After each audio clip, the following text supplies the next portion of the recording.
ایک نوجوان گناہ کرتا اور ساتھ کاپی پر لکھ لیتا، میں نے آج یہ گناہ کیا ہے، کاپی پر لکھ لیتا۔ ایک عورت تھی بیوہ، اس کے 3 یتیم بچے تھے اور 3 دن گزر گئے تھے، بچوں نے کچھ کھایا نہیں تھا اور بھوک سے بچے رو رہے تھے۔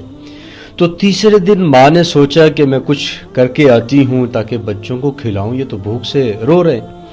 تو بچوں کی ماں باہر نکلی سج دھج کے، برائی کے ارادے سے کہ اب کچھ اور محنت مزدوری نہ ہوئی تو کہیں جو ہے کوئی ایسا اپنے جسم کو بیچ کر پھر اس سے جو پیسے ملیں گے اس سے بچوں کو کھلاؤں گی۔ عورت گھر سے نکلی، بازار میں آئی تو یہ نوجوان بھی گھر سے نکلا۔ اس نوجوان کی نظر پڑی اس عورت پر، تو نوجوان نے اس عورت سے ملاقات کی اور اس سے بات کی، پیسے طے کیے اور وہ عورت کو لے کر اپنا جو گھر تھا خالی اس پر لے آیا، اٹھایا۔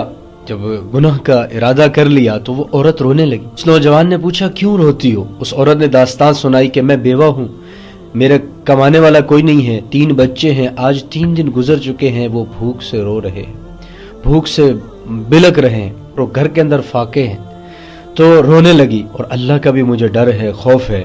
تو اس نوجوان کو بھی رونا آ گیا، اس نوجوان پر ایسی ندامت طاری ہوئی، یہ نوجوان بھی ایسا پشیماں ہوا کہ یہ بھی رونے لگا، اور اس نے اس عورت کو جو طے کیے تھے بغیر گناہ کیے اس کو پیسے دیے، وہ چلی گئی۔ یہ رویا، اس نے توبہ کی، گھر آیا، گھر آ کر اس نے اپنی ماں کو داستان سنائی، یہ نیکی کی ہے۔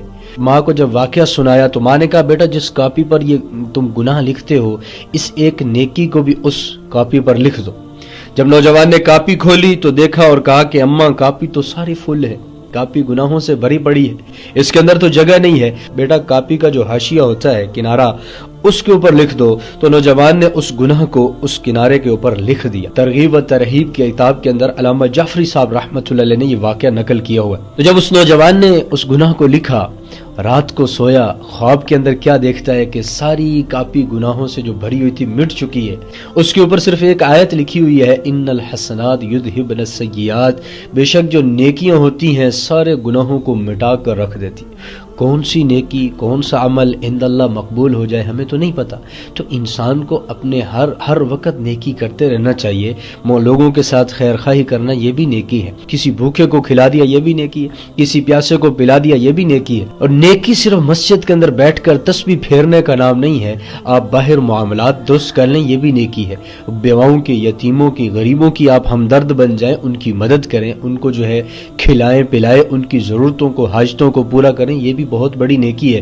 تو اس لیے موت سے پہلے نیکیاں کرنا، موت سے پہلے ایسے اعمال کرنا جس سے اللہ اور اللہ کا رسول راضی ہو جائے۔